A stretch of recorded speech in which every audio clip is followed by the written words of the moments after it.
I seen you had a situation with Lil Wayne, Juvenile, the Hot Boys, and everybody. Where you kind of helped them out of a bad situation. Yeah, and it's crazy. It's crazy, man, because this internet, boy, this internet will chew you up, man. If you ain't accurate on your dates and your times, well, you critique on this internet, man. But anywho, yeah, Lil Wayne was like 15, bro. 15. It was Lil Wayne, BG, Turk. Juvie wasn't there, because I met Juvie after this incident. I met Juvie 2 days after this incident occurred. Then I turned around and connected with Juvie, and me and Juvie ended up connecting. I met Juve, and we connected for a couple of years with the whole UTP squad. But I happened to have been in the Jordan Down projects, man, during the Peace Treaty era. I was in the Jordan Down projects over there, and I was over there getting some bud and hollering at a few I knew from over there. So I'm hollering at a few cats I knew from over there and getting some bud. And in the transition of it, I'm ear hustling. Ear hustling me, got my antennas up. And the Baby Lokes is in the parking lot I'm in. I'm in this particular parking lot called Dust Town. And I'm going to get some weed from my partner Chocolate, man, Choc over there. And as I'm going to get my bud, I hear him talking about the Hot Boys. Now the Hot Boys became familiar with me at this particular time because I had to change my label. I had to change our name. I had to change everything that we were coming out with. I had to change it, switch it up. Because for a whole year, we were CMBs in Watts, Cash Money Brothers. And I took the idea from New Jack City. So that's where I took the concept from. Just like when I established multiple spots in my neighborhood, I was one of the first who established multiple drug houses in my neighborhood. And I took that concept from New Jack City. That's how I was able to establish my first 5 legitimate spots in my hood. And what I did was I demographically covered every central area in the projects. I had a spot on 115th, one on the 4, which is I'm from 114th, 112th, 111th, and Zamora. So I've covered the whole dimension of my projects. I had spots in every area in those dimensions. And so coming from that frame of mind, like I said, I'm in the Jordan Downs and I'm chilling and I'm ear hustling and I hear them talking about the Hot Boys. And their integral conversation was an integral plot. Oh, we finna go get them fools, Lo. So immediately I'm like, okay. Let me go play Savior. Get me some money right quick, you know what I'm saying? Because it's the name of the game. And so I shot over there to the record company, VIP, and they had a record, not a record company, but an actual record store in their neighborhood at the time, right on 103rd.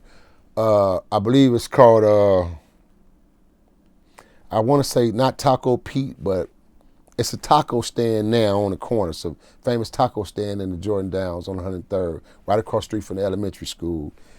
Then it's a laundromat. Then it was a store. It's like 3 or 4 more little shopping, like little shopping spaces right there, right? For businesses. One of them was the VIP record store. So at this time, you got Big A out of Compton. Big A from Ruthless Records. Big A record store, his brother, they broke in artists. Then you got VIP off of Wilmington, which was Tricky from Long Beach. So all these was our major record stores who was breaking records and breaking artists at the time, including this one in Watts. So they were coming to the store to do a record signing and do an appearance. That's why they were there. It was three Mexican bodyguards, Lil Wayne, BG, Turk. When I walked in, I walked straight in. I looked right at Lil Wayne. Not knowing who he was at the time, though. Looked right at the little dude, little youngster with some dreadlocks. I mean, not dreadlocks, little short haircut, short, looked like a little kid. Looked at him. Looked at the other one. Boom. So I walked straight up, say, hey, homie, who y'all road manager or your manager? Dude turned around and pointed at the roadie. I told him, hey, homie, check this out.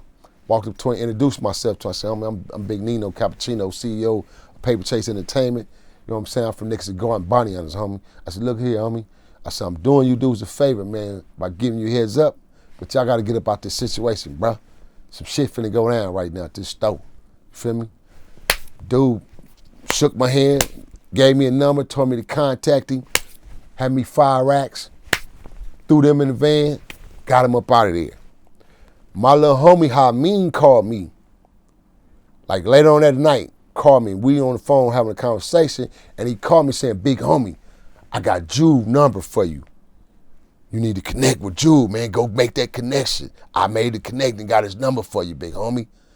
I said, you bullshitting. He said, no, I got him. I called the number. It's Jude.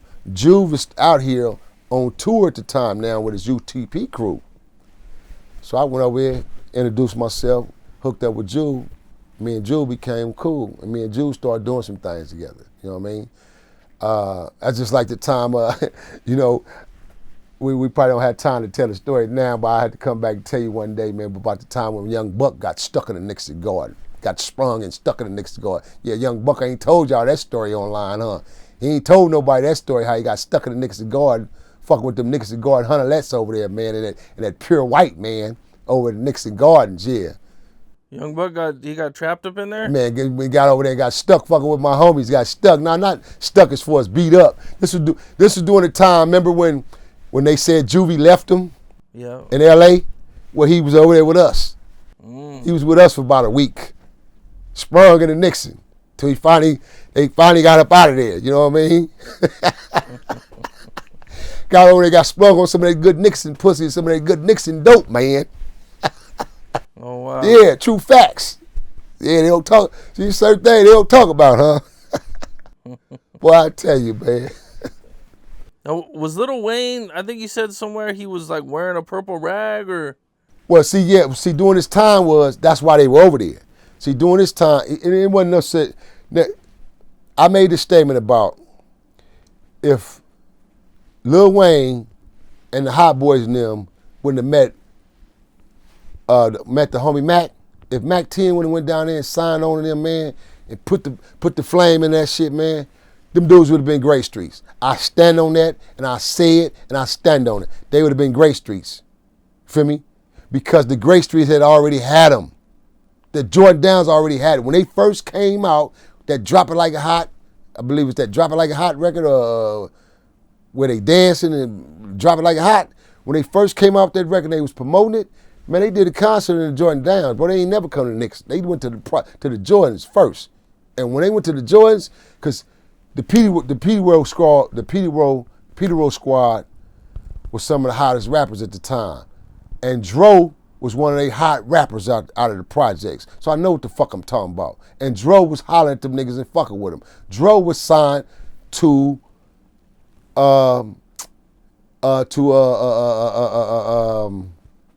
Russell Simmons at the time.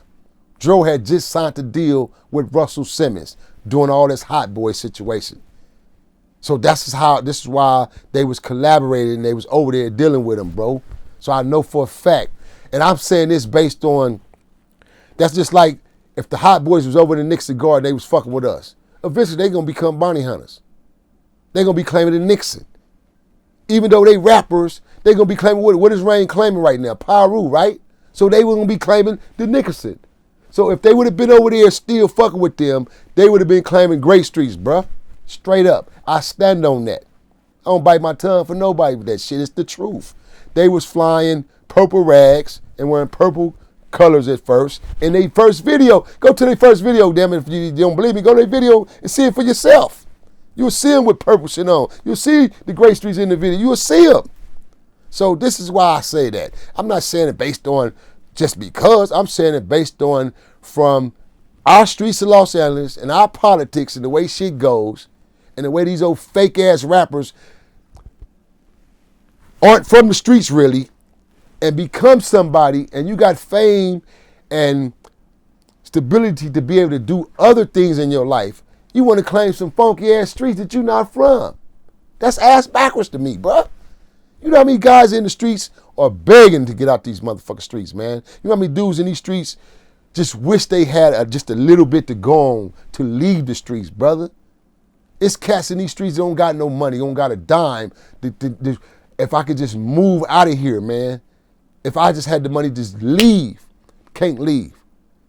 But then you got dudes who's fortunate enough to make it to top for success and want to claim some gang shit, some Crip and blood shit, and you worth you're a self-made millionaire. You're a millionaire. You worth $1 million. Not to mention you made $4 million in the last 3 years, but you want to claim a blood set or a Crip set. Man, you stupid niggas is backwards. Backwards. This is why a lot of that shit is coming to hoe like it is. This is why it's a curse on me. I can't put it no other way. It's a curse. Think about it. You got, now the streets aren't even the streets no more.